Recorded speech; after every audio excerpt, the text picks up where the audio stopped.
So as far as regards introductions, we'll just start over here on this side. If you just list your name, the year you graduated, what you're currently doing, and then what was your favorite class when you were at New St. Andrews?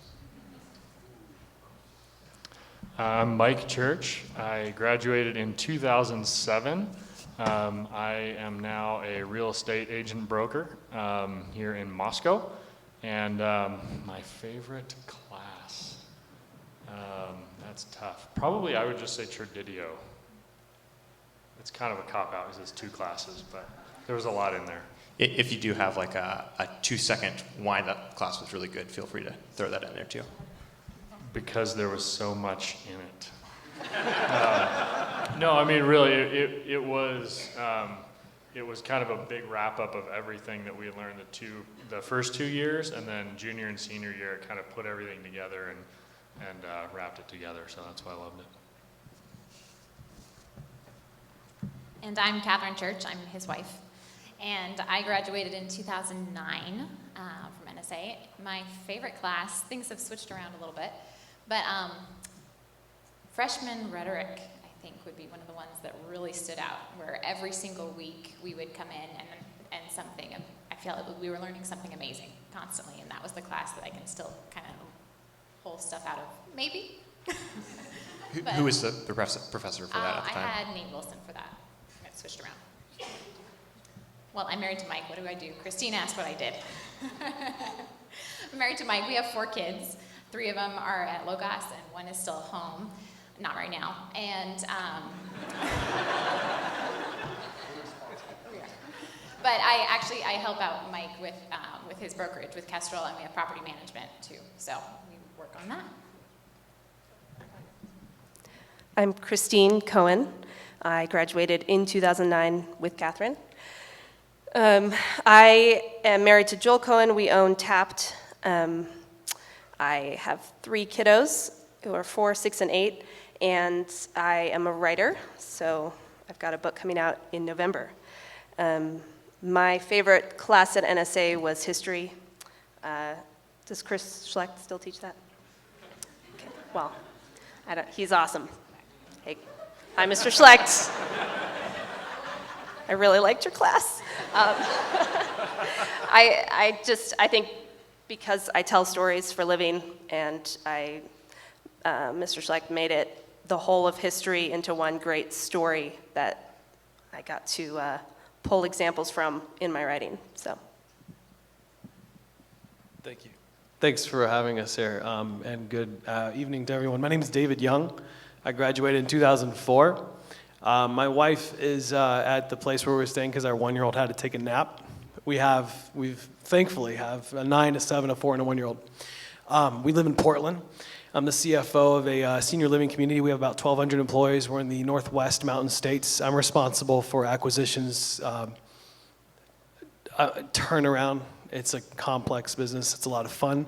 My favorite class, I think, would be Pastor Wilson did a class on C.S. Lewis and J.R. Tolkien, if memory serves. And it was really, really cool because the conversation at one point was around whether or not dragons were real at one point in time. Thank you. I'm Daniel Fukushan. I'm one of the guys who stayed in Moscow. I'm technically class of 2010, but I identify as class of 2009 because I was a super senior. But I am the CEO of Roman Roads Press here in Moscow. We publish high school curriculum, classical curriculum. And we have 5 kids ranging from 9 months to 10 years old. And let's see.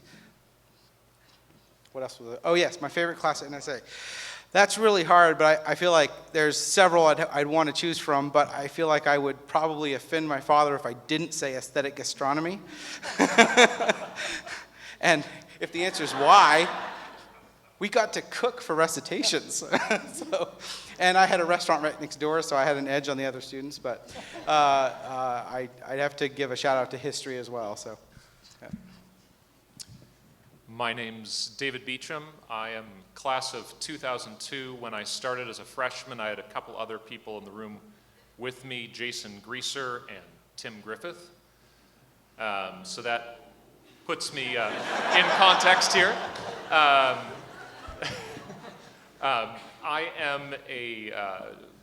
I'm a data architect, which is a lousy title because it requires a lot of unpacking at MZ, across the street. I have 5 children between the ages of 11 and 4 and expecting our 5th here in December. Favorite class? I mean, that's such an unfair question on so many levels, but I'm gonna have to go with T.S. Eliot elective with Dr. Lightheart, which I took in my freshman year. Yes, there was a time where they allowed freshmen to take electives. Was that it? Yeah, that's it. Thank you so much. So first, I'd like to start with Catherine Church. You talked about being a mom. How did NSA influence your motherhood, and how did that help you? Well, motherhood is a lot of work. NSA is a lot of work. But that's not it. They're completely different. And I jumped straight from NSA because actually our son was born my senior year. So I jumped straight from reading, Plato and Aristotle to Dr. Seuss and diapers, and it was a great transition. It was a wonderful transition. But I think ultimately it does prepare you in terms of, okay, this is hard work, and you have to dig deep, and you don't just get to quit when someone needs you. You are on call at all times, and so, but ultimately it's, why are we doing that? Why are we serving somebody else? And it's because of the gospel, and so we're grounded in that at NSA. And then on top of that, well, our oldest is a boy, and how are we going to raise him, right? So how are we going to make sure that he does better than we did, and how to, he stands on our shoulders. And so bit by bit, as you see him growing, he's 10 now. So, it's like, okay, 10 more years, he's gonna be, Lord willing, halfway through college. So it went by in a flash already, and I feel like we're in this middle tipping point on the top of the hill before we start rolling down into those years. But yeah, if that helps answer the question. Yeah, you talked a little bit about helping your husband Yes. at, was it a Kestrel Realty? Mm-hmm. Can you talk a little bit about that and balancing work-life?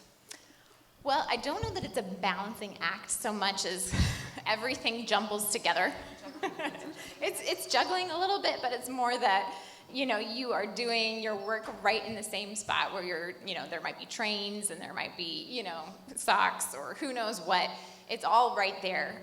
And so I think it's a brain exercise, it's a brain stretch, because you might be jumping from one question on how do you spell, these, and then you have to jump in to do, okay, we have a call with property management and there's a leak, what are we gonna do?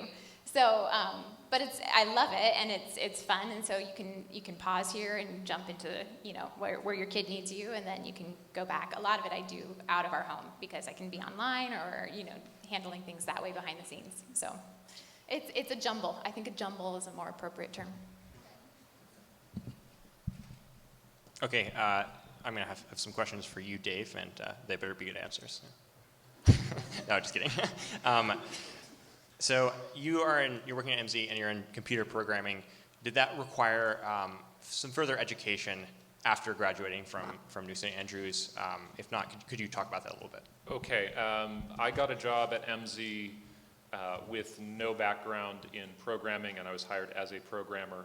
My formal training in programming was 8 weeks of GW Basic in high school, and a book about that thick entitled How to Learn ASP in 24 Days. That's my formal training in programming.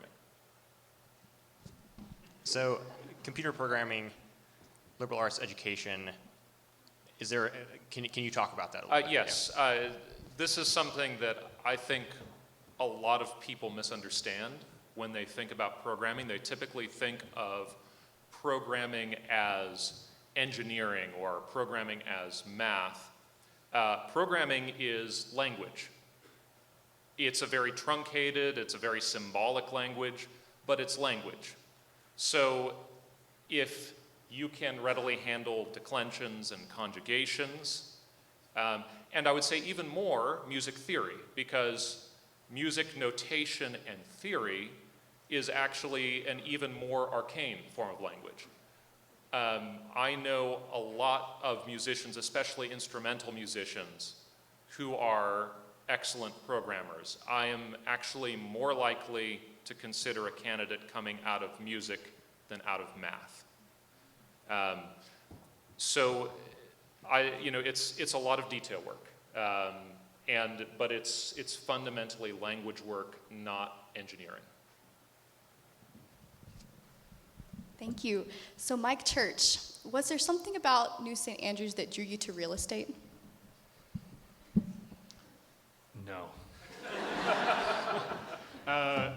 Honestly, I wouldn't say there was something about New St. Andrews that drew me to real estate.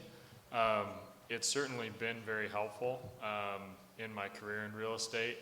I grew up kind of with a dad who had a lot of business in real estate related to real estate. So it was more family history probably and just natural interest that drew me into it. So right out of NSA, or still in NSA, I also did the MZ thing. So I was in sales at MZ and then kind of found myself that I had a knack for sales that I didn't know I had, but did not like the travel associated with it with a young family. So that was kind of where I came back around to real estate, was using the sales skills, but staying local, being embedded in the community, being home every day, and being involved in something that kind of I've always loved. So.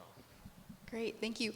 Was there a particular professor that inspired you, and how has that affected your post-graduation life? Big question, I know. That is a big question, especially when a lot of them are sitting out there. And Just pick one, it's not a big deal. yeah, can I just name them all? That's a great question. Actually, I will name a couple to be diplomatic and be honest. I mentioned Tradidio earlier. Junior Tradidio at that time was taught by Josh Apple, and that was a really great year for me. It really, like I said, kind of helped bring things together from the first 2 years at NSA. And he was one of the first professors, no fault of the professors, honestly, but of myself. It was a time in my life where I felt like started working with my teachers, instead of maybe feeling like it's me versus my teachers, kind of how I felt in high school and that kind of thing. And it was really, really fun, kind of working with him on papers and that kind of thing, and learned a lot. So that would be one. And then I will also echo a couple of my fellow alums up here about history. I love history, and anybody who's taken history knows that you can't take history from Dr. Schlecht without just having that love pour out and pour into you. Daniel Fuchshan, how did NSA influence your creation / innovation at Roman Roads with your brother? So there's a fairly direct correlation there because I was always had an entrepreneurial side. In fact, I thought I was coming to Moscow to do 1 year of liberal arts because I heard that was a good thing to do, and then go to the U of I for business. And it was at the Christmas after 2 terms at NSA, I realized this was. I thought I wanted to go get a degree to learn practical things, but I realized what I really wanted was the NSA education. So I completed my NSA education, and I've been so thankful for it since, because it not only prepared me for life in a more general sense, but specifically for on the entrepreneurial side, whether I did go into education. So that direct correlation is that I run an education curriculum company, and whose goal is ultimately, in my mind, to prepare students for New St. Andrews. I will succeed if the teachers in this room are getting applicants who have used our curriculum and they feel like they're better prepared to go further than we ever did. It's the education I wish I'd had. So there's a direct application there. But running a business, when you get a technical degree, so often you are you excel in what you've been taught up to your level of incompetency. And that's why so many CEOs and so many leaders, politicians, people who are influencing society have a liberal arts background of some kind, because they weren't taught skills that they get upgraded to their level of incompetency, and then they have to learn liberal arts skills. They were taught liberal arts skills up front, which mean they had the tools to actually learn whatever's put in front of them. You know, how to learn something new, learn it through and through, excel in it, become the best in that field, and that's why you don't hit that ceiling. So New St. Andrews was a direct preparation because of the field I'm in, but much more indirectly it was more relevant that it gave me the soft skills that allowed me to start new things. Okay. So you've been graduating now for a little under 10 years. What would you say retrospectively? You're talking about these skills that you learned at New St. Andrews. What are some of those that, looking back, you can see were heavily developed at New St. Andrews and you're using still today? The courses I got the lowest grades in. So, in other words, I struggled with Greek. I struggled with... Yeah, me too. Yeah. I actually failed a term of Greek, but I had just started courting Lydia, and I did really well the next term. So that was, Daniel Alders can tell you all about that. But the terms, I remember I barely passed a term of biology with Gordon Wilson, and it was a really hard thing for me, but because I've not had much background in that, and I had basic biology, but that was a hard subject for me. But the learning to love it, and in my mind, I was like, man, I passed. That means I remembered at least 70% from zero. But really, the subjects that were the hardest for me are honestly the ones that stretched me the most, and I think prepared me the most. And there's that diversity you learn on. If you go to if you get a degree in a specialized subject, you're going for something you're good at. But in life, you don't get to choose just the stuff you're good at. You're given whatever is given you. And so having a broad education where, liberal arts students come in and they have to learn calculus from Mitch Stokes, and what? But that is really good preparation for life. So I would say any of the courses that were a struggle. Thank you so much. So, Christine, is it Cohen or Cohen? Cohen. Okay, so you're an author, and we have a lot of aspiring authors in this room today. So could you give some encouragement to someone who would love to be a writer? Two pieces of encouragement. One is, if you are not writing fiction now because you are too busy writing papers, don't despair. I wrote, from when I was really little, I wrote really terrible Lord of the Rings fan fiction as a junior hire. And then when I got to NSA, I was so busy with good things that I didn't have time to write novels. And looking back on that, it was fine, because so much of what you're learning is going to help in different ways. So writing essays will help you be a better novelist. Learning history will help you be a better novelist. Because no matter how great your prose is, if your story is not clear, if it's not to the point, if each paragraph doesn't make sense and flow, then the novel is going to fall short. So that's one piece of advice is use your time at NSA to broaden your knowledge rather than trying to see how everything relates necessarily to being to writing fiction. I can't remember what my second point was, but I feel like it was going to be good. Oh yes, finish your novel. That was my second point. The world is littered with half-finished novels, so when you do start one, whether it's now or whether it's after college, start writing it. You'll get that just first love of writing that comes when you're in chapter 1 and chapter 2, and you're like, this is the best thing ever. And then you'll get to chapter 8, and you'll think, this is horrible, I should stop and write another one because the next one will be better, but don't do that. Finish the whole thing And that's the best thing you can do for your first novel, is just finish it and then look at it as a whole and figure out what's wrong with it and maybe throw it away. I've written 5 novels and 3 of them will never see the light of day, but I had to write them to learn how not to be bad at writing. So. Thank you. Are there some authors, and perhaps you read their work at NSA, who have inspired you in your writings? Well, Tolkien from the fan fiction. I wrote, I remember this because this was another class that I really loved at NSA. Was Pastor Wilson did a Girard elective, and his mimetic theory, just Girard's general view of mankind and how they think and how they tick, has helped me out countless times with characters and thinking through their motivations. Trying to think what else we read at NSA. I think I took the same Lewis Tolkien elective that you did, which was just fantastic. You can't go wrong with the classics, and you should read them. Since then, I like to read a lot of what's being published now also, or published in the last 10, 20, 30 years, just to see what's coming out now, what's getting praise, whether it should be or not. David Young, would you be able to talk a little bit more about what you do?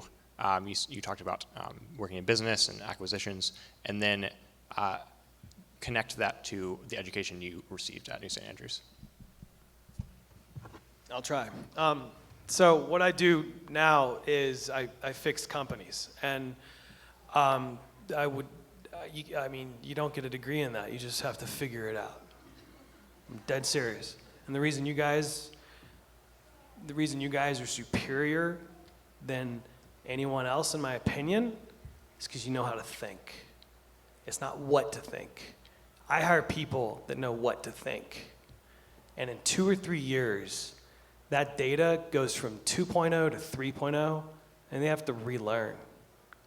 How to think is timeless. You figure it out. I'm dead serious. And in 10 years, you're gonna know what I mean on this. As far as what I do specifically right now, I came to a company that, is this being recorded? Okay. Okay. All right. So I came to a company that is had a lot of things wrong with it, and the recruiter called me. I was VP of Finance at Aegis Living, was a couple $1 billion company. They were doing new development. They hired me from the investment banking side, which is basically you do a lot of debt and equity deals. And I underwrote about $1 billion in real estate debt, equity, helped start a private equity fund, built all the models, figured out Excel, figured out how to code VBA. You just figure it out, right? You seriously, how do I do a loop in VBA, enter, and YouTube? And because you can think, guess what? You'll figure it out. And so that happened, and a recruiter called me up and said, hey, I need someone to come fix the company. You'll be CFO. You pretty much know 50% of it. The other 50% you'll just have to figure out. And so I went, and I just simply over the first year, I figured out where all the bodies were buried. And I told my wife, I'm dead serious, I told my wife, honey, we're moving from Seattle. So we moved from Seattle to South Bend, to Columbus, back to Seattle, then down to Portland. That's one of the drawbacks about what I do. And you go where the need is. And I told my wife, I was like, there's a lot of opportunity here. I go from a VP to CFO. It's a small company, granted, but for me it was really important. And it could totally fail. It could absolutely totally fail. I lost everything in 2008. And we were on food stamps for 9 months. I'm dead serious. I owned 3 homes. I got 1 foreclosed on, 1 short sold, and 1 that I sold a week before it was on the auction block. And so you take risks, you figure it out, you fail, you persist, you get up again, you figure it out. So now it's doing well, thankfully, and the reason I think that God has blessed it is because I knew how to think. And I was steeped in a culture, talking about favorite teachers, I was steeped in a culture it wasn't necessarily a favorite teacher. It was the fact that my faith lived here and grew, that I owned it, right? And I was, in my insecurities, when I came here, became fewer and fewer, and my securities grew. And that made me be the man, hopefully God willing, that I am to my wife and my children. So crazy answer to a direct question. I'm sorry for the circuitousness of it, but it is what it is. No, that was great. Thank you. So how quickly after graduating did you get into the field that you're in now? Was that something that you were looking at while you were in college, or was it? No, I got lucky. No, absolutely not. After I graduated from college, I didn't know what I wanted to do. I didn't even know what existed, to be honest with you. How can you answer the question when you don't even know the question? What do you want to do? Well, what areas of business are there? Well, I don't know, right? So I went to work for Enterprise Rent-A-Car, and I made $9.50 an hour. Don't do that. I worked really hard, and then a lot of people were going in the mortgage business. They were making six figures, and I was like, hey, that's cool. I can sell. And so I went in the mortgage business, and I did pretty well, and I started my own company, and then bought 3 homes, and 2008 came, and I absolutely lost everything. And I should have bought a Ferrari. It would have depreciated less than the homes. I'm dead serious. It was the most asinine thing to do, to buy 3 homes in 2007.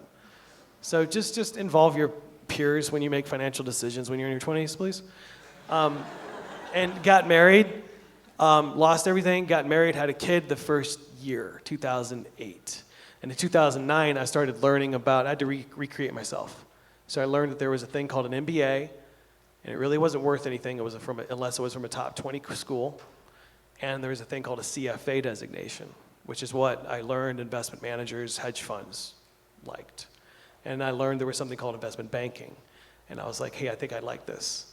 And so I went to Notre Dame to get my MBA because you needed that piece of paper in order to get into the investment banking world. It's very much a club.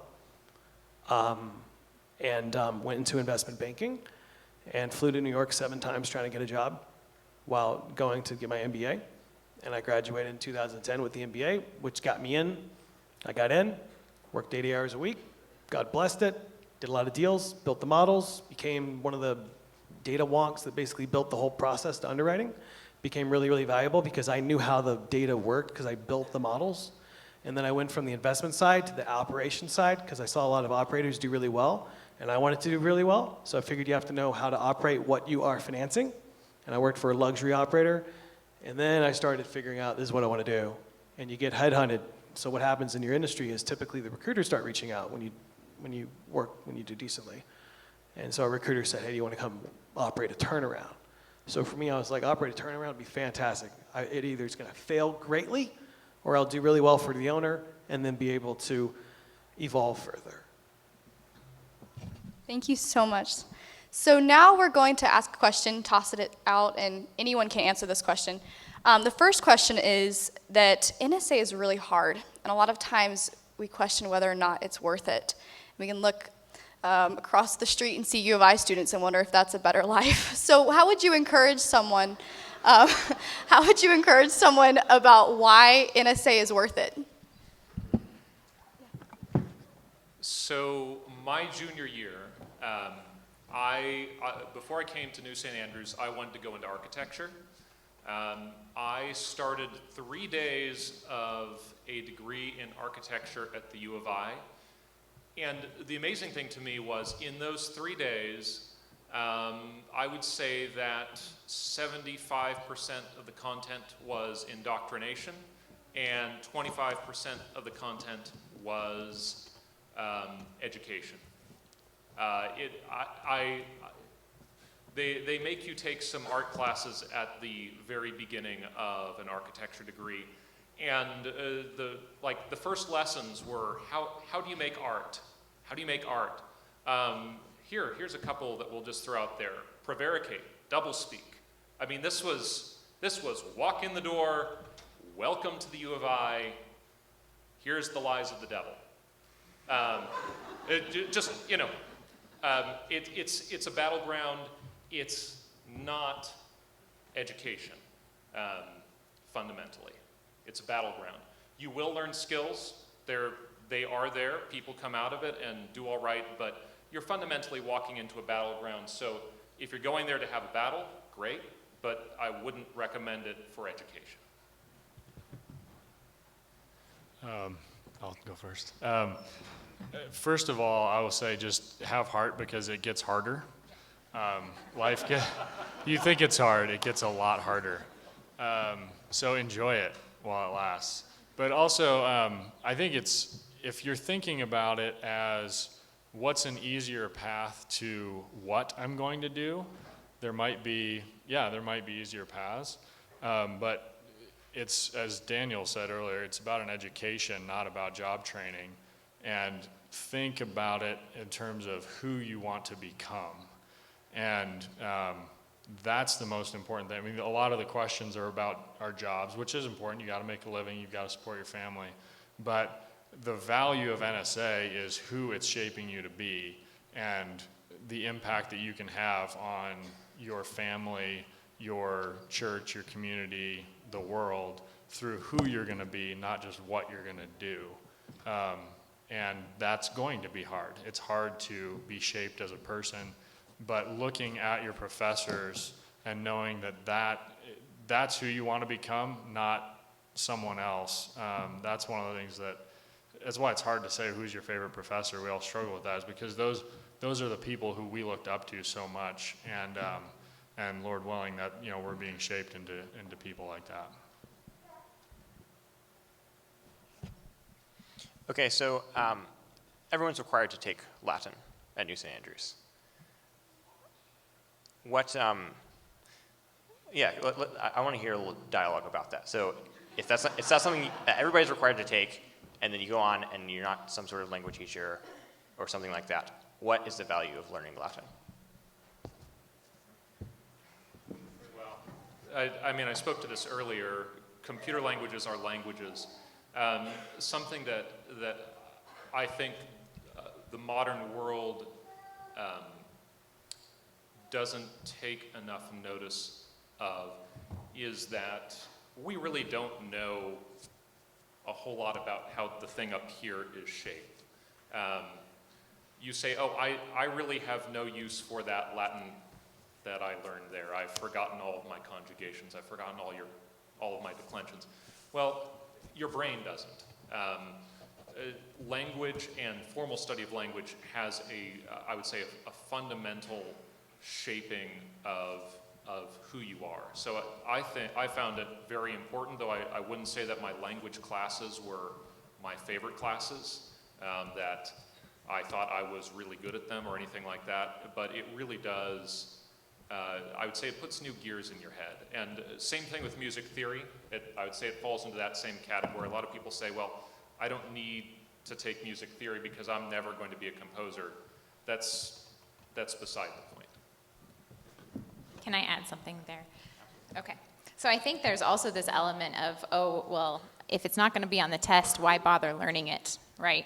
You know, so if I don't need to get this to get my 4.0 or to get my A, my SCL, then why should I bother learning it? And it does hit on David's point where it's actually all of you, all of life, you know, for Christ. And when Mike was talking about the level of hard work, if I can land on that too, we were made to work. That's what God put Adam in the garden to do, is to work. And there's joy in work, and there's joy in working hard.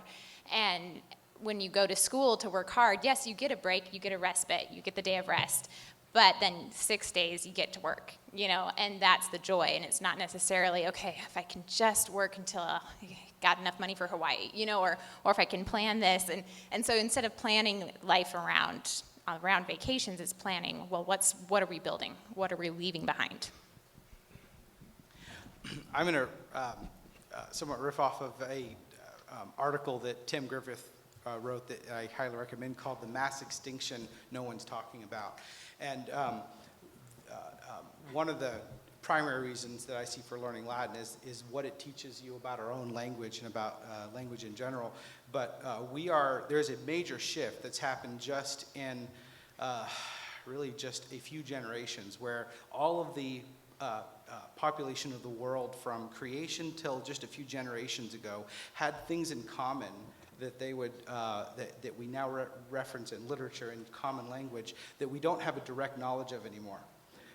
The king or queen of England would know more about the sound of or the smell of a horse than just about anyone today does. Only the rich have can afford to have a horse and know some of these things. And learning Latin, especially a vocabulary and the history of language, is sort of a remedial tool to reconnect you to the language of the past and our heritage of the past. There are so many words that we will miss, even in not only literature but even scripture, that a new generation have, agricultural terms.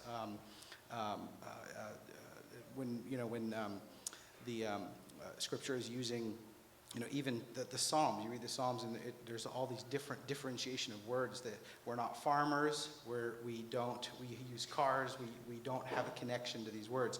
So learning Latin this is one of many reasons, but an important one that no one really talks about. It reconnects us to who we are, and for us in the West, Latin is very important. We're people of the Word. We should be people of words, and Latin is important to us in the West because it is where our language came from, and that in a very particular way. So Latin is connected to history and being a well-rounded person who understands the world we live in now, how to communicate, and how to be connected to the past. So I want to make a modern argument for it, which may totally not make sense, but I'm going to try to. This may be somewhat connected to Greek. I don't know if this could probably answer the same question as it relates to Greek. So imagine you want to buy some senior living communities. Okay, this is a true story. This happened last week, and imagine the purchase price is $110 million. Okay, and you're negotiating a joint venture agreement because you're going to operate it, but you're not going to provide the capital. A private equity group from Chicago, Illinois, is going to provide the capital. Okay. And you're going to go into a joint venture agreement with them. And if you don't do right, you're going to get kicked out, right? Joint venture agreement, it's 130 pages. How are you going to be able to read that document in one night and be able to comment to your legal counsel on what provision matters most to you and if you're reading it correctly because of all the double negatives? And the other counsel, I guarantee you, is putting double negatives in there because they want to screw you if you mess up. They want to be able to kick you out and take out your GP equity. That will happen. So if you're in business, you need to be better than your attorney if you are involved in deal making at all. And I think those of you that are ambitious will likely want to be involved in deal making because you can make some things happen. So learn your Latin. Well, there you go. So a lot of people have very strong reservations about liberal arts degrees because they're worried that they will not get a job after they graduate. So how long did it take y'all to get a job after graduation? Anybody want to comment? I hadn't graduated yet. The job that you've been wanting, I suppose. I'll quote Pastor Wilson, who said that when the immigrants arrived in Moscow, back in the day in their covered wagons, there were no jobs, but there was lots of work. And I think a lot of people think in terms of jobs instead of things that need to be done, things that if you look around you, if there are things that need to be done, if there's things that aren't being done well, then there's a job. And I know that's a very entrepreneurial take, and I think a liberal arts degree is a great training to be an entrepreneur. Not that every liberal arts graduate is going to should necessarily be an entrepreneur. That is a certain calling to it. But I think that part of we're putting the question slightly wrong. I think that if you want a job, don't go to college, work. But you've got 4 years head start on everyone going to college. But if you want an education and learn how to think and to lead and to see things that need to be done and then learn how to do them, get an education, come to New Saint Andrews. So you're not going to be handed a job. You shouldn't go to college if you want to be handed a job. You just start earlier at Enterprise. And you'll make those mistakes. By the time you have 4 years head start. So I think the question is partly wrong when people think of it in that term, in terms of a job. Obviously being a writer, it's like I gave myself a job by writing a novel and getting it published. But this goes back to your question about working hard, because if you want to be a novelist and you want to have books published, you just have to work really, really, really hard, and you have to put in the time and be a self-starter. And I think that that's something that, like, listening to everybody talk here, so much of the NSA education prepares you to do is to be entrepreneurial in the way you're thinking about jobs, and to look around you and see what is available for me. Because Kent was quoting a percentage to me. It was some crazy, like 70% of college students change their major, 80%, I don't know, something really high. So, Just real fast, the typical college major, this is my field. That's right. Typical college major changes their degree at least 5 times over the course of their college education. right, so if you're going into college thinking, I want to do this, chances are you're going to come out of it with a different idea of what you want to do. Most kids adults who graduate college at 22 don't immediately go into their dream job. A lot of times, I think that idea of a dream job is kind of a weird myth anyway, because you can do what's put in front of you, what God has given you, the opportunities He's given you, and going to NSA really gives you that broad ability to look around and not just be limited, well, I got this one degree, and so now I'm going to go and I have to do this one thing because that's all I got. I just want to add something there. I've hired quite a few NSA students over the years. Some of them are in this room. And hey, John. But one of the things I've seen is that even in short periods of time of NSA students or graduates working for me, they have often come in to do one job, and by the time they leave, or just years later, they're doing a very different job than what I hired them for. So just like you change an average of 5 times, if you even once you're in the workforce, you need to get in and start doing something, and you'll probably end up doing something else. So it's a real mistake to say, I want that dream job, because it's probably going to be changing even once you hit the workforce. So there's figuring out what you're good at. You need to, it needs to be a moving vehicle that you can steer a moving vehicle much better than sitting and dreaming and preparing for something that is probably going to be a moving target. Yeah, so I guess that's kind of going back to learning how to think rather than learning what to think, for sure. Yeah. So were any of you married while you were at New St. Andrews? So we have quite a number of students who are married, finishing their undergraduate. What would be some words of wisdom, some advice that you would give to those students? Balancing school and work and family life, that's a chore, so. Well, technically we got married right after he graduated, but I still had 2 years. And Christine got married 2 weeks after I did. And so I think one very helpful thing was having a classmate who was also married, because then we were on the same schedule. We were on a married schedule, and we could study and still have our lives happen that way. So that was definitely a benefit. But to be honest, I actually distinctly remember going from my sophomore year, which was the really heavy year at the time. That was the crazy year. And so that was the year planning the wedding, and then that summer getting married, and then enjoying school again my junior year, walking down, because everything had settled down. So it wasn't, oh, I need to make time to see Mike, I need to make time to do this, and then run all over the place. It was settled, and it was in a schedule. So, and I remember really enjoying going to college. So it was actually a benefit. And yes, I think your focus obviously shifts, but to finish, you wanted to finish what we started. And so that was doable, and it was very helpful to have a study buddy. Any other thoughts? Yeah. I'm actually back at NSA. I'm getting my MFA. I'm on year 2 of the MFA program. And this time around, now being married and having kids, it puts it in perspective. And I think that, again, another thing that NSA helps you to do is to figure out how to prioritize rightly. So having kids, I can't just ignore them because I have homework, or I have a daughter who needs help with a history project, so I need to put down what I'm doing and help her out with that, and I should. I think that NSA gives you the ability to not think of college as like this weird bubble where you're just doing homework and that's all you are as a person. You're like a little walking brain. And And the teachers don't want that from you. They don't want students who are just squirreled away working. I mean, they want you to write good papers and study hard, but they want you to go to church, and they want you to volunteer for downtown cleanup and do blood drives and be a well-rounded individual who loves God first.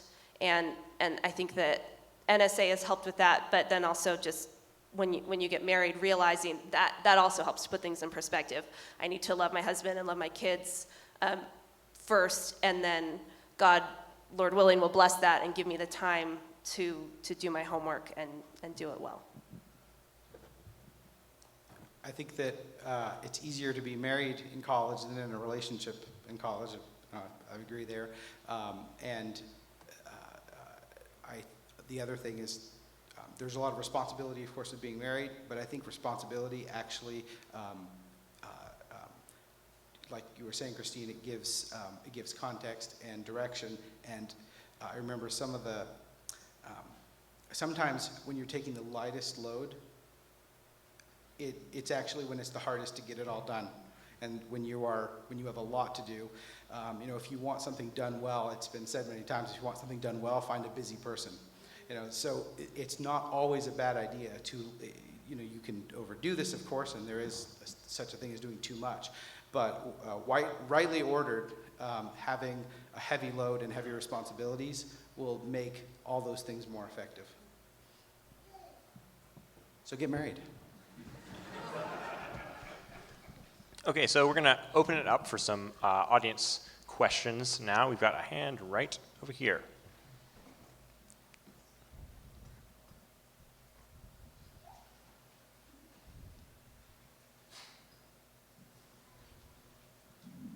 Hi guys, thank you so much for coming and talking to us. It's kind of a general question, and I hope that maybe you can all answer it. But which church did you go to when you were a student here, and in what ways, can you think of any significant ways that shaped you or added to your NSA experience?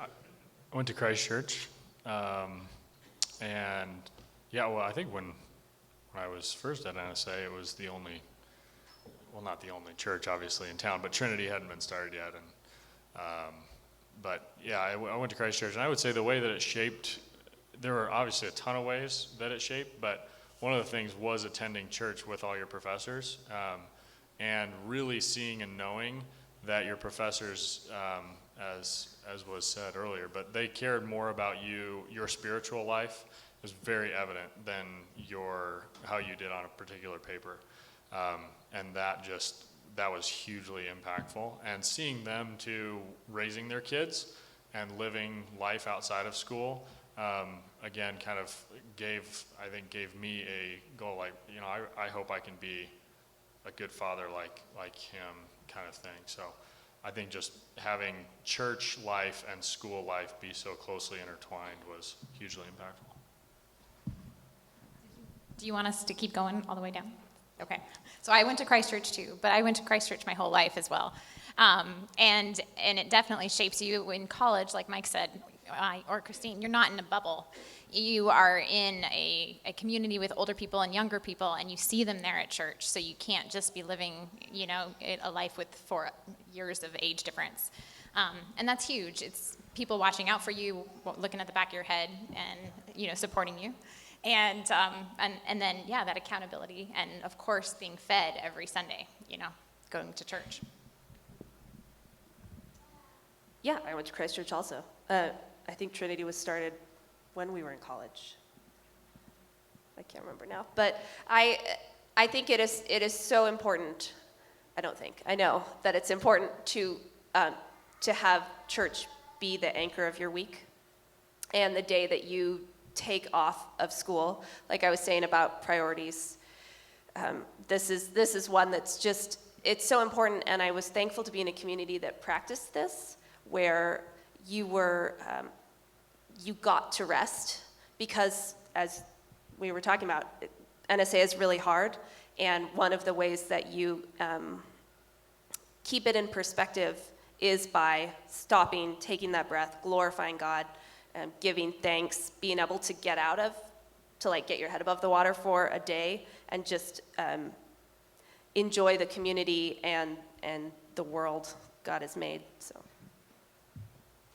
Yeah, Christine talks about a day of rest. It's funny. Chick-fil-A is closing on Sundays, and yet they're the most profitable restaurant by store. Life's not a fixed pie, is it? And God has a sense of humor. So don't work on Sunday. I went to Christ Church, and then I went to Trinity Church when it opened. It was amazing. I learned how to kiss people on the cheek without feeling weird.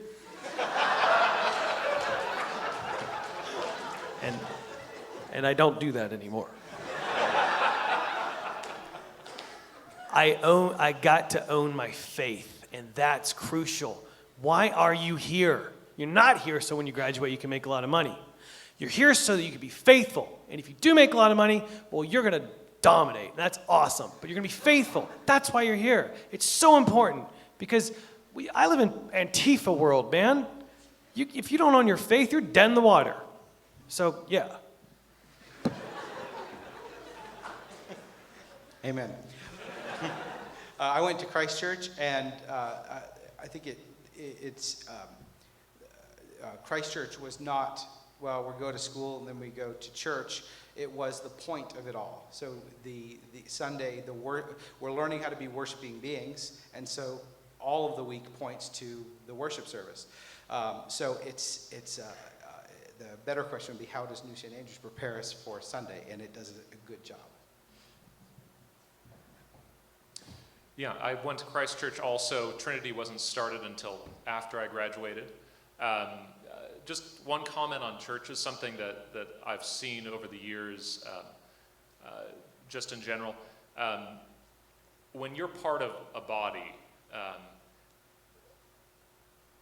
oftentimes we look at it in terms of our needs, our desires, rather than saying, where has God put me? Am I useful here?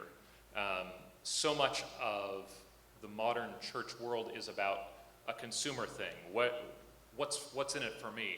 What's in it for me? Rather than saying, God's put me in a body because he needed an eye here or a hand here. So I'd say, where you're at, make sure that you aren't thinking of it in terms of, are my needs being met? That's important, but the other side is, where did God put you? Why did he put you there?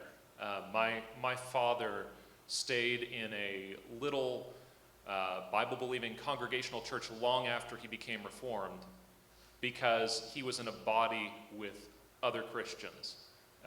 When many of his peers with children went to other places because of children's programs, needs, and other places, think about your place in the body. And I will echo the other thing, take Sunday off. I don't know how many times I've heard the ox in the ditch argument. I hear some laughter out there. Yeah, my ox is in the ditch. Your paper is not a living being. You cannot have mercy upon it. That's...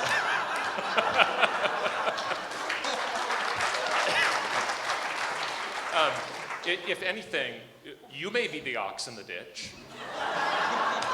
But that's the only way that parable works. So when you look at that paper and you said, I should have done that last night, and you're looking at it on Sunday and you're saying, yeah, no, take the day off. Work your week out so that you aren't working on Sunday unless, something crazy happens, like, you had a child who was throwing up for the 3 days prior, and then, you were having mercy. There's your ox in the ditch. But if it's just, I didn't get it done, don't do it. Thank you. Over there on the back left.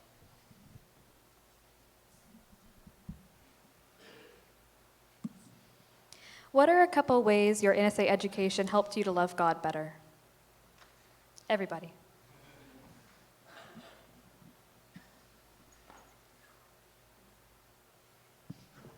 The chief end of man is to glorify God and enjoy him forever, and NSA gives you tools to do that.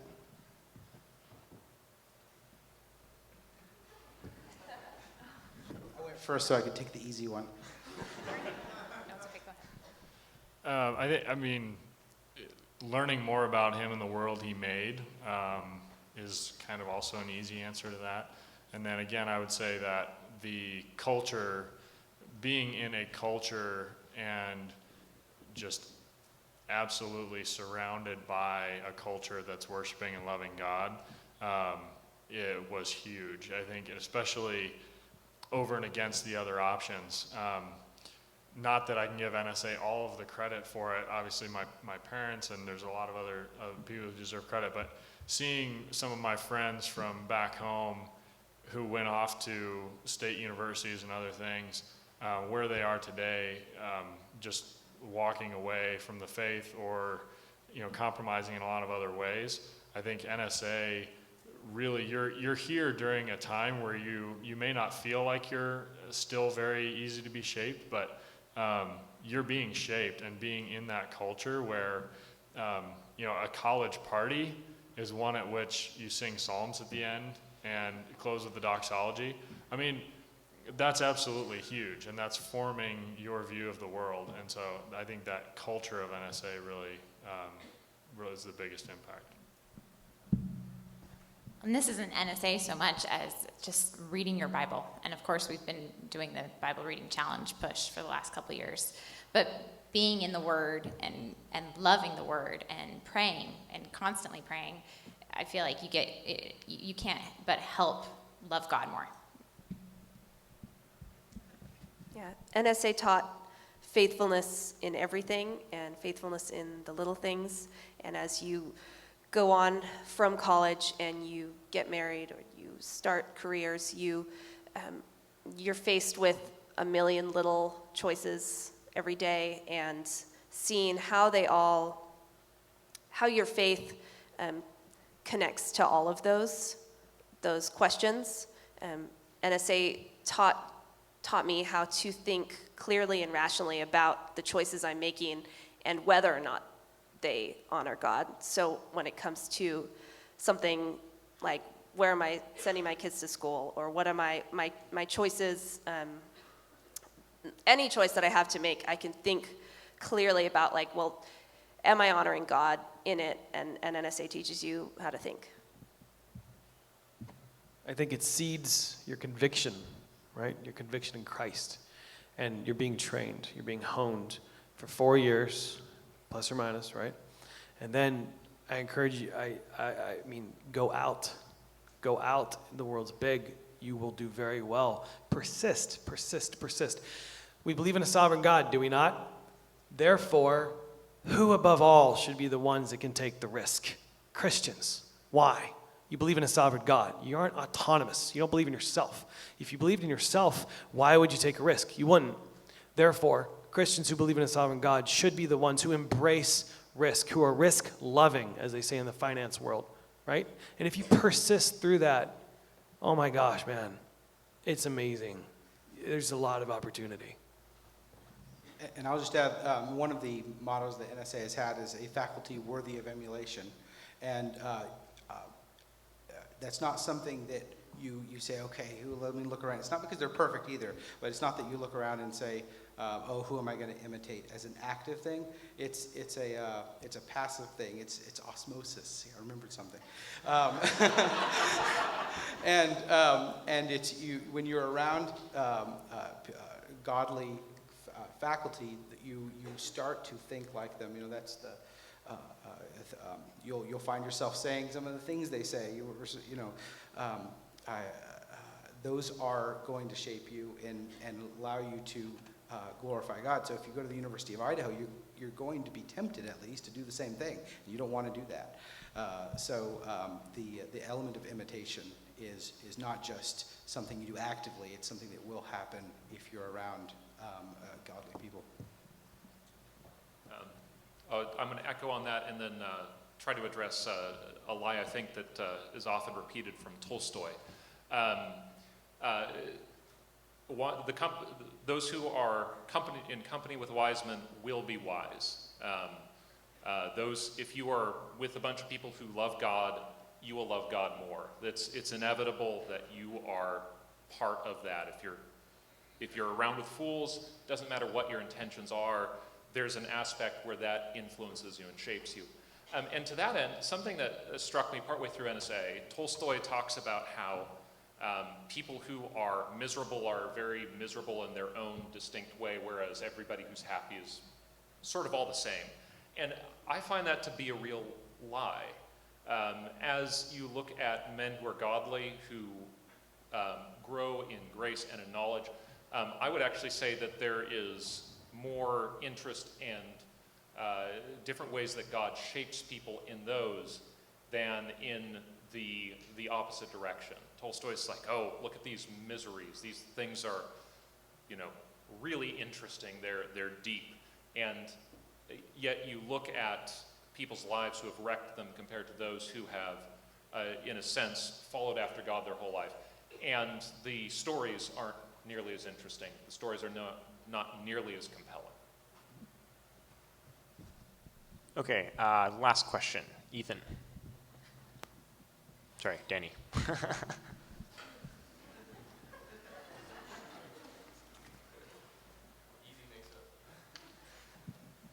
Mike, you talked about how it only gets harder from here, and I think a few of you have mentioned as well just the bubble that the four-year college can be. And I was wondering if I would love to hear more.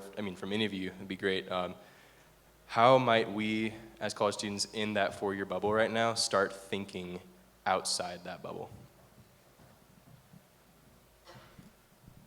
I think the first thing is just, it's kind of an easy answer, but it's like, just do it. Just start thinking outside of it, which adding other responsibilities on, I think that will prepare you to work hard, because that's part of the hard work. It's not that your academic work isn't hard. It's that there are so many other things. You have pretty much the fewest amount of responsibilities you're going to have right now for the rest of your life. And so just adding those now, looking for ways to serve, which I know a lot of you do, looking for ways to volunteer your time in other places, or maybe add, even if you don't need to financially, adding a job, doing some work, just adding a lot that's going to get you out of that bubble and make you think about something other than just your studies. Force yourself to do it, and to kind of echo David, take risks. Now is when it's going to be the easiest to do so, because you have so few responsibilities. You can live almost off of nothing, so go find something that's interesting and just go after it, even if you're not going to get paid to do it. On a very practical level, there's parish discipleship groups that happen at Christ Church, and we love it when college people show up. It's really fun, because we like to get to know them too, and it's been a while since we've been there, whether we admit that or not. I also think that if you see someone in our church community that's where you want to be in 10 years or 20 years, to go out, ask to take them out for coffee, or get to know them, ask them how they got there, find mentors, people who are willing to, so many people are flattered and honored to have you come up to them and say, like, how did you get here? What are some tips? Or if you're a gal and you see a mom with a lot of kids, and that's where you want to be, offer to hang out with her and watch her kids and chat with her, or whatever. There's a lot of really hardworking, successful people in this community that would be happy to talk to you. So you don't know what you want to do until you know what there is to be done. You don't know if you're good in corporate finance until you know there's something called corporate finance, or sales and marketing, or administration, or accounting, or property management, things like that. So it's an internship. In my opinion, it's an internship. Who of you goes home for the summer? Raise your hand. Of those of you who go home for the summer, are you within a 45-minute drive of a city of 100,000 or more? Raise your hand. All right, there's your internship right there. So what you do is you simply Google the top companies in those cities, and what you do is they're going to be interviewing in October and November, and you simply contact them, their HR department. You tell them, I'm a freshman, and I'm going to be a sophomore next year, and I'm looking for a summer internship. I'm in a liberal arts program. What programs do you have? And typically they'll have a corporate rotational. They'll have a treasury internship. They'll have a sales and marketing internship. They'll have a finance and accounting internship. They'll have a consulting internship. They'll have and other things from that. And then you work an internship and you get paid well typically. And then you can think, this is really cool, I'd like to come back next year. Or you go on to the next company next year. And so you have a summer job and you're freshman to sophomore to junior, junior to senior, there you go. Now you know what you want to do. For me, recommend an internship. Just to add something to what Christine was saying, dare to ask. Don't be afraid to ask people for things, for opportunities. It's the worst they can say is no, and a large part of life is a lot of no's, so it's good to get used to them as well. So it doesn't hurt. It really doesn't hurt to ask. And then as far as a gauge of our, what do you have on your plate? If the scariest thing in your term is your finals, add something.